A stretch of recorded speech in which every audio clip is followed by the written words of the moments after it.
Assalamualaikum warahmatullahi wabarakatuh. Selamat pagi dan salam sejahtera untuk kita semua. Perkenalkan, saya Bizal Putra Kuswanto dari kelas 2 TI 2 Politeknik Negeri Balikpapan yang akan menjelaskan tentang relay, fungsi dan cara kerja untuk pemenuhan tugas mata kuliah sensor dan transducer. Ini nama saya Bizal Putra Kuswanto dari kelas 2 TI 2. Mohon maaf, seharusnya tugas ini dilaksanakan dengan berdua, tapi dikarenakan kelas saya berjumlah 23 orang, maka ada salah satu yang akan sendiri, yaitu saya. Pengertian relay. Relay itu apa sih?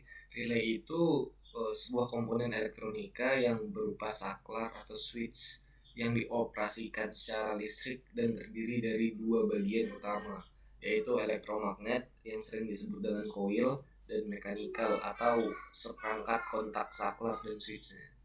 Jadi komponen elektronika ini menggunakan prinsip elektromagnetik untuk menggerakkan saklar sehingga dengan arus yang kecil atau low power dapat menghantarkan listrik yang bertegangan lebih tinggi.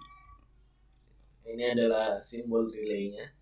Ini coilnya dan ini seperangkat switchnya. Nih di sebelah kiri ada NO atau normally open, keadaan defaultnya terbuka, dan sebelah kanan ada normally close atau posisinya secara default adalah tertutup. Ini adalah fungsi yang udah dijelaskan tadi. Kalau relay itu punya fungsi sebagai saklar elektrik, tapi dia juga bisa diaplikasikan ke rangkaian elektronika. Di relay ini punya beberapa fungsi yang cukup unik ya nampaknya. Berikut adalah beberapa fungsi. Yang pertama, mengendalikan sirkuit tegangan tinggi dengan menggunakan bantuan sinyal tegangan rendah. Jadi dia bisa mengontrol sebuah rangkaian yang tegangannya tinggi tapi dengan menggunakan tegangan rendah. Kedua, menjalankan logic function atau fungsi logika. Ketiga, memberikan time delay function atau fungsi penundaan waktu. Dan yang terakhir adalah melindungi motor atau komponen lainnya dari korsleting atau kelebihan beban. Jadi bisa juga digunakan dalam penggunaan motor listrik.